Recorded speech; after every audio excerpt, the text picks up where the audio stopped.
in profit. The other type of account that you have are the investment accounts, or in the modern banks they are similar to the fixed deposit account, and this are further divided into several types.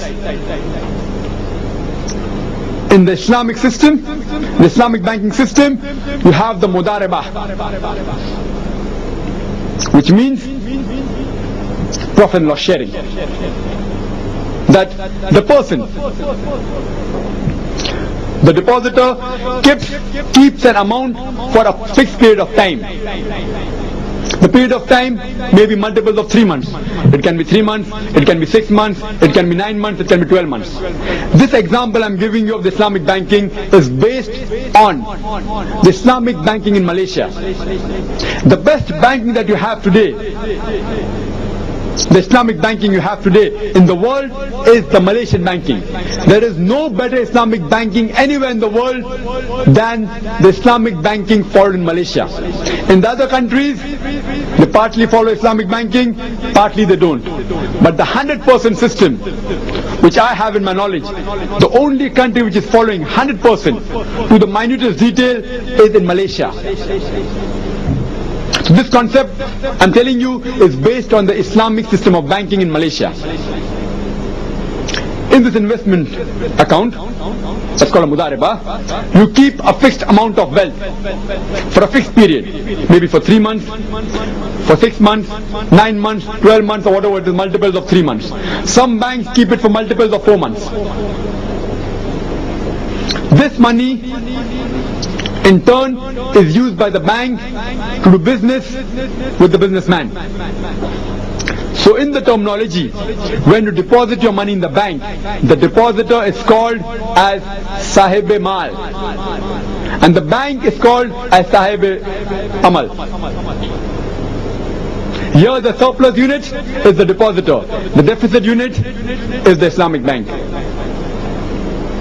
Now whatever profit the Islamic bank makes, it is shared on a predetermined ratio. The profit which the Islamic bank makes out of the money you have deposited for the fixed period, it's shared on the ratio which is determined. In the Islamic banking of Malaysia, the ratio is 7 parts to 3 parts. 7 parts of the profit is given to the depositor, 3 parts of the profit is kept with the bank. Means 70% of the profit goes to the depositor and 30% the Islamic bank keeps for itself.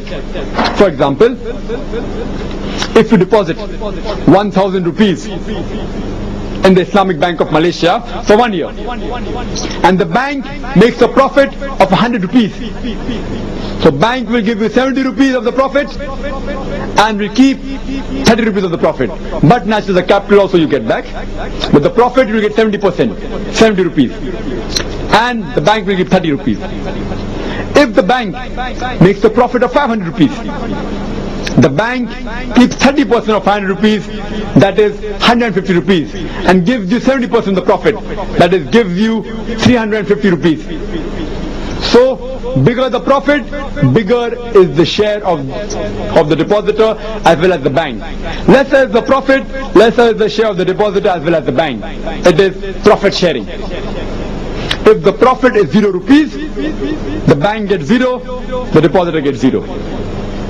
But suppose in case the bank goes in loss, according to the mudaribah system, the loss is borne only by the depositor.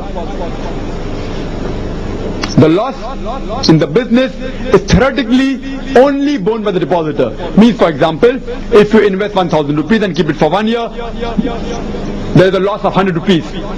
So you in turn, the loss is transferred to you, and from your capital, out of the 1,000 rupees, you only get 900 rupees back. 100 rupees is deducted as loss. So in theoretical terms, the loss is only borne by the depositor.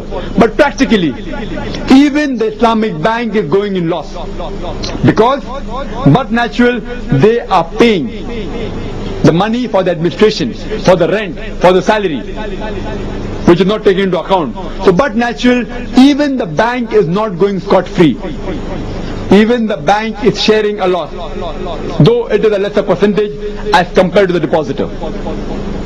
This is the system in the Islamic banking. Now let's come to the project financing. Suppose a businessman, he wants a loan, he wants money from the Islamic bank. The first system is the Mudaraba system. That is, a businessman comes to the bank and says that I have a project of 6 months. And this project requires 50,000 rupees. At the end of 6 months, I will get a return of 1 lakh rupees. That is 50,000 rupees profit. Is the Islamic bank willing to give me 50,000 rupees for 6 months? But naturally the Islamic bank analyzes the business, what sort of business is doing, is the business viable, what is the profit return, etc., etc.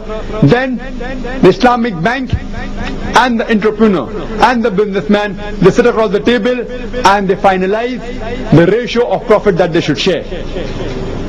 Say for example, the Islamic bank says, I will take 3 parts of the profit, the businessman gets 2 parts of the profit. Means 60% of the profit, whatever the businessman is making, will go to the Islamic bank, 40% will go to the entrepreneur, to the businessman. The deal is fixed, it can be negotiated. In the modern bank, the interest is negotiated. In the Islamic bank, the profit ratio is negotiated. So the businessman says, I require 50,000 for doing business for 6 months. In that 50,000, also if he's working for his business, his salary is included. If he's not working, if he employs other people only, his salary is not included. But if he also works, say for example, an average person working may require 2,000 per month. So he gets paid 2,000 per month from that 50,000 rupees. For 6 months it will come, 6 multiplied by 2,000, he gets 12,000 rupees at the end of 6 months. This is taken into account, and the remaining money, the remaining 38,000 of the 50,000 is utilized on buying of goods and administration. So from the 50,000, even 12,000 salary of that entrepreneur for 6 months is taken into account. Now after 6 months, he makes a profit of 50,000. He gets the total return of 1 lakh rupees. But natural, the capital sum of 50,000 is given back to the bank. And the remaining 50,000 profit is shared on the profit ratio predetermined. Bank, Islamic bank takes 60%, that is 30,000 rupees. And the businessman keeps 40%, that's 20,000 rupees. So at the end of 6 months, the businessman gets 20,000 rupees profit as well as 12,000 rupees salary for his labor. If instead of making 50,000 profit, the businessman makes 40,000 profit, so the bank takes 60% of 40,000. That is 24,000 rupees. And the businessman, he takes 40% of 40,000. He keeps 16,000. If the businessman makes 60,000 profit, the bank keeps 60% of 60,000. That is 36,000 rupees as profit. And the businessman keeps 40%. That is 24,000 rupees of the profit. So bigger the profit, bigger is the share for the Islamic bank as well as the businessman. Lesser is the profit, lesser is the share for the businessman and the bank.